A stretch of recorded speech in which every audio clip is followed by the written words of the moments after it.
Bom, mas eu vou passar a palavra agora, então, para o nosso segundo palestrante, né, o secretário de Saúde aqui do Rio de Janeiro, doutor Redimar Santos.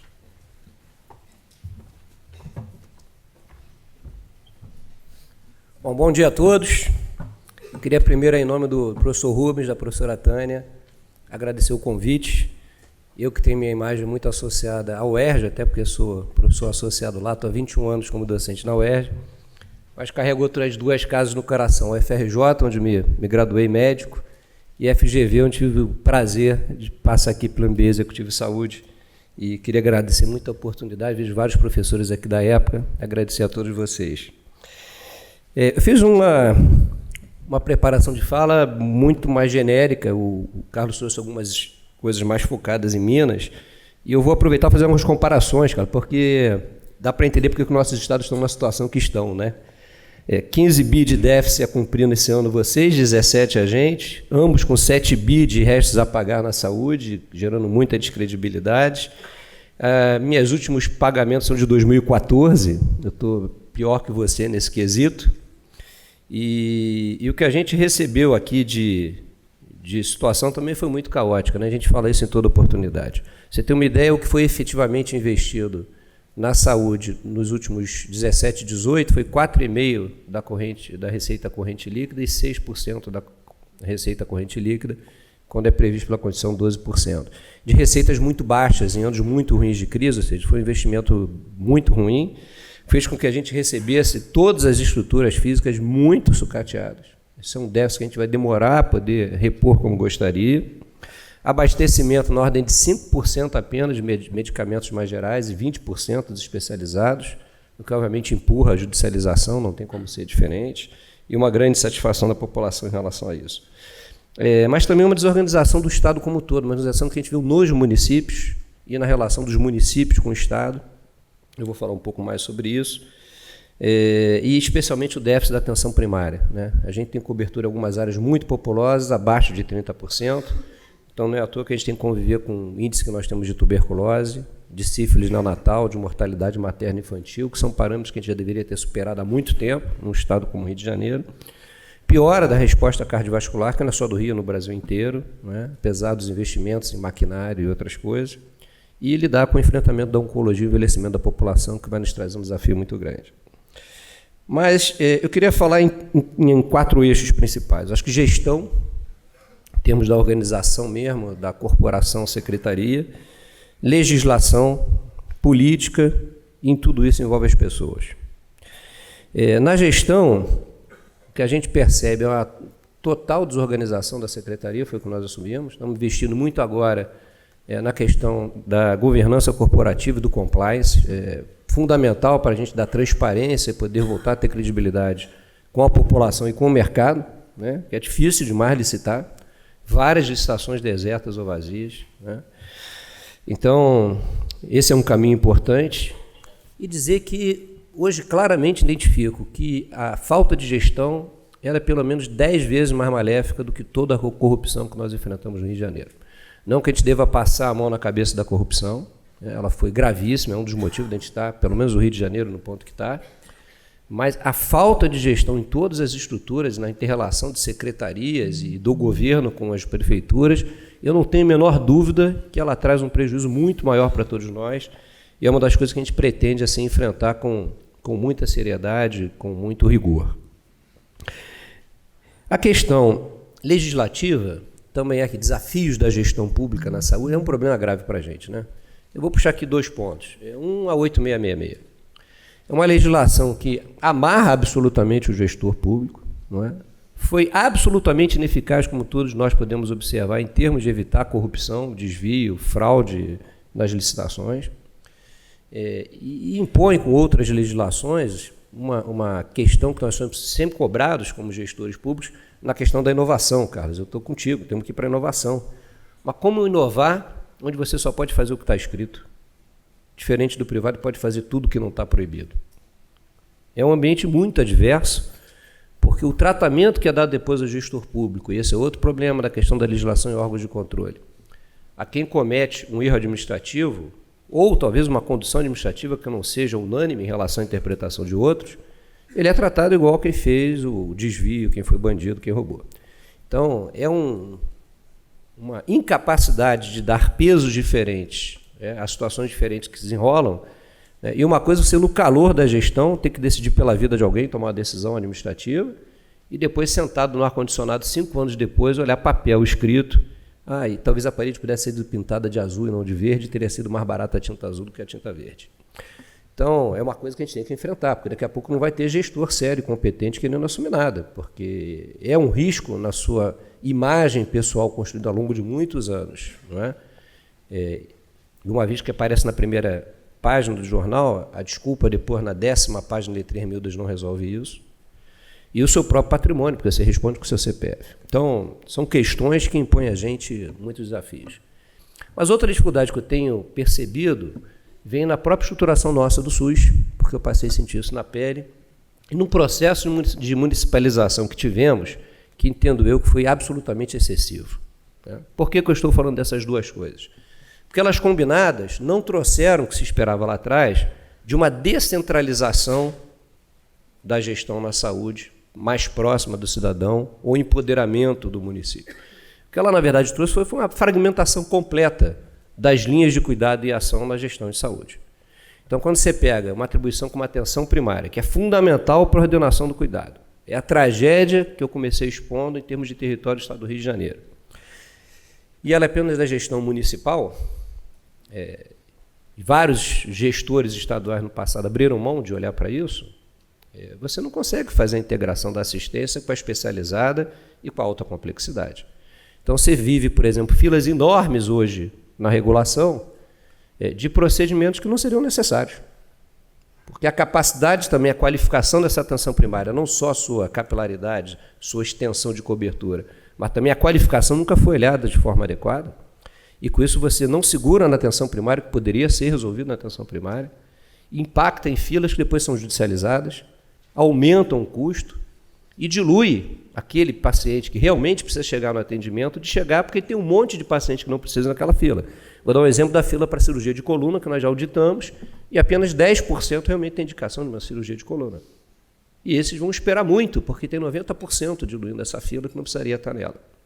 Então, são aspectos que trazem muita dificuldade para a gente, do ponto de vista de gestão. Esses aspectos também de legislação. Vamos ter que fazer um trabalho forte de superar isso. A gente tem feito um trabalho, até porque voltamos a pagar cofinanciamento aos municípios, que estavam 5 anos sem ser feitos. Já repassamos praticamente 500 milhões de reais aos municípios esse ano, em várias linhas de programa. A atenção primária é a que a gente mais está investindo, mas também a farmácia básica, enfim, outras ações locais. E com isso a gente está recuperando uma autoridade também de Secretaria Estadual de Saúde, que tinha sido perdida ao longo do tempo, parte pela excessiva municipalização, em dado momento ficou sem ser muito claro qual era o papel do secretário estadual de saúde, e no Rio houve sempre uma confusão entre capital e estado como um todo, e muitas vezes cuidava apenas da capital, não se olhava para a Baixada, para o interior, como deve ser feito, é o que a gente também está fazendo agora. A questão política é muito rápida, né? Porque a gente sofre de interferência política que atrapalha o nosso trabalho, é uma coisa muito, muito grave. E, nesse sentido, sou obrigado a dizer que o governo do Estado do Rio de Janeiro, nesse momento, e foi uma conversa que tive com o governador Wilson Witzel, como uma das prerrogativas para assumirmos a pasta, ele está permitindo à Secretaria Estadual de Saúde e a mim uma gestão absolutamente técnica. Né? Todos os quadros que eu botei na Secretaria, que eu levei para lá, levei por decisão minha, não houve nenhuma interferência política para a escolha de quadros, e não há interferência política do governador na gestão da saúde. A gente está desenvolvendo a política de saúde, que, obviamente, a gente apresenta dentro do âmbito do governo, discute com o governo, até porque outras secretarias têm que estar interrelacionadas, mas que a gente tem absoluta liberdade técnica para tocar, e isso é uma coisa que, frente a todas as adversidades que a gente está enfrentando, pelo menos isso é um consolo, tem nos apoiado muito. E pessoas, né? E aí, pessoas foi um negócio que eu aprendi também com sangue, suor e lágrimas. Eu fui gestor do Hospital Universitário Pedro Ernesto, da UERJ, de 16 a 18. Estaria acabando esse ano a gestão se não fosse ter sido interrompida pelo convite a assumir a Secretaria de Saúde. E por que eu falo isso? Porque eu peguei a gestão naquela época num dos piores momentos do Estado, de atraso de salário do servidor público, de não pagamento das empresas terceirizadas. O cenário inicial era saco de lixo espalhado pelo hospital. E como é que você faz esse negócio dar certo? Porque Em 18 a gente já entregava um hospital absolutamente diferente, né? O hospital hoje está muito bem reformado do ponto de vista de hotelaria. Temos lá a robótica, a sala híbrida, uma série de coisas foram iniciadas e aprimoradas. Saímos de 300 leitos pré-crise, 70 leitos durante a crise. Entregamos com 400 leitos funcionantes, que é acima da média dos últimos 20 anos. Mas isso não foi feito pelo Edmar. Então é aí que, nesse sangue, suor e lágrimas, eu aprendi o papel da gestão de pessoas. Se eu tivesse avançado em 16, no início do processo da direção, com um projeto pessoal do diretor Edmar, eu teria fracassado no 3º mês. Foi envolver a equipe, buscar uma forma de manter o moral de todos elevado, que todos estivessem realmente coparticipando dos processos decisórios e de construção. Quer dizer, mexer naquele brio todo foi, na verdade, a peça fundamental para que a gente não fechasse o hospital ao longo do período, porque em 3 momentos o fechamento era quase que óbvio, teria sido em qualquer outra situação parecida pela que nós passamos. E aí é um troço que a gente também trouxe para a secretaria. Então, tem talentos que estavam lá, infelizmente, largados, enferrujados, que a gente está recuperando as pessoas e remotivando as pessoas. A questão de formação continuada é um papel fundamental nisso, mas os talentos estavam lá dentro. Então, a gente está reavivando esses talentos, né? Dando brilho de novo para que essas pessoas tenham coragem de seguir em frente. Alguns já estavam para se aposentar, estão adiando a aposentadoria, tem muito a contribuir. Bom que não se aposente, mas mostrar que essa questão das pessoas é o que faz a diferença. É muito mais do que, às vezes, projetos muito bonitos na prancheta, mas que não conseguem se traduzir na prática se não tiver essa interlocução com quem na ponta vai efetivamente fazer. Alguns outros problemas de dificuldade da gestão de coisas que estão fora do âmbito da secretaria, mas influenciam diretamente a saúde. Aqui foi dito já a questão do saneamento, né? Mas não só isso, o trauma é uma das epidemias nossas na saúde e tem a ver, por exemplo, com o controle do trânsito, não é? Então, é uma outra pasta que toca isso. A gente pode discutir transporte público, porque ninguém que tem que ir nas condições atuais de transporte se deslocar 2, 3 horas para chegar no trabalho e voltar, vai ter sanidade mental ou vai ter capacidade de fazer ações de promoção da saúde, de praticar alguma atividade física, se alimentar saudavelmente. São coisas incompatíveis no mundo real, não é? Então, são situações que a gente tem que enfrentar. A pegada nossa muito forte para o ano que vem vai ser na discussão da promoção da saúde, né? Passar da história só da prevenção e ir para a promoção.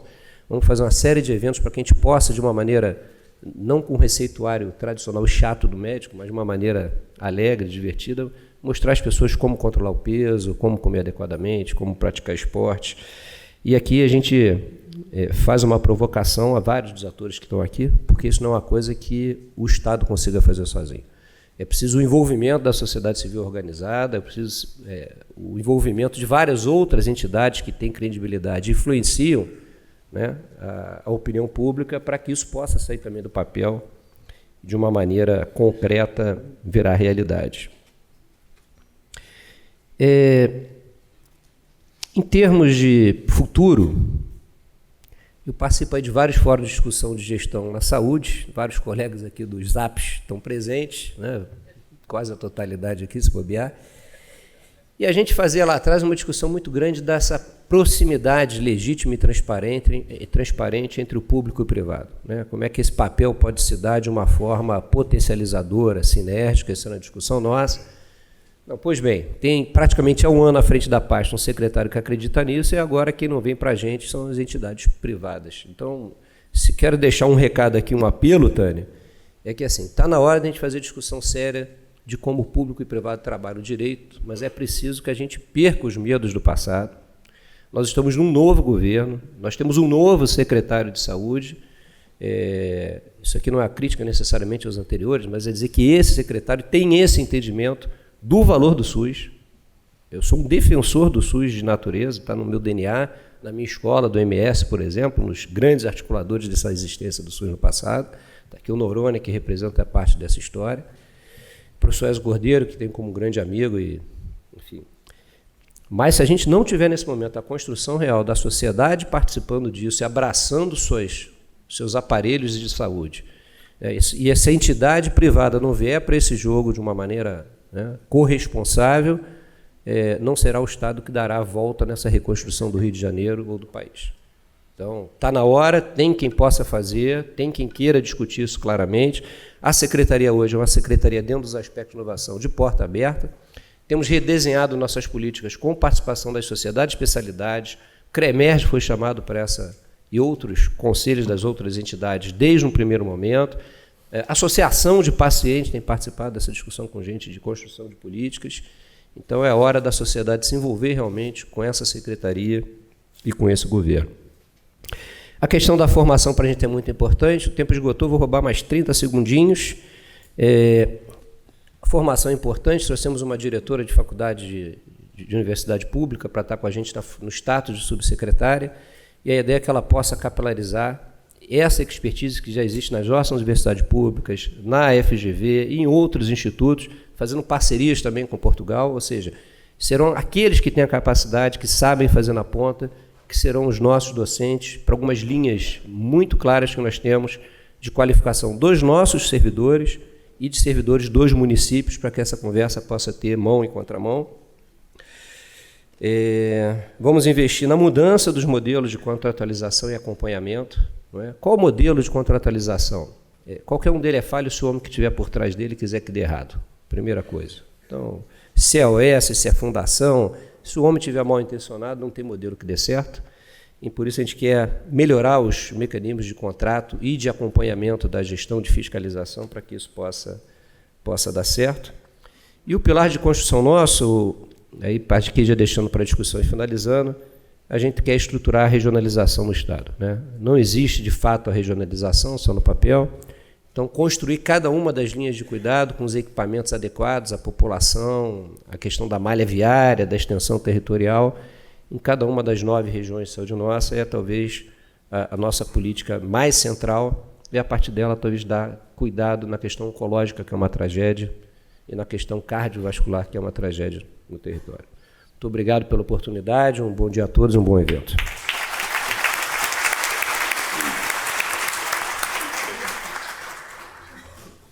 Obrigado, doutor Edmar.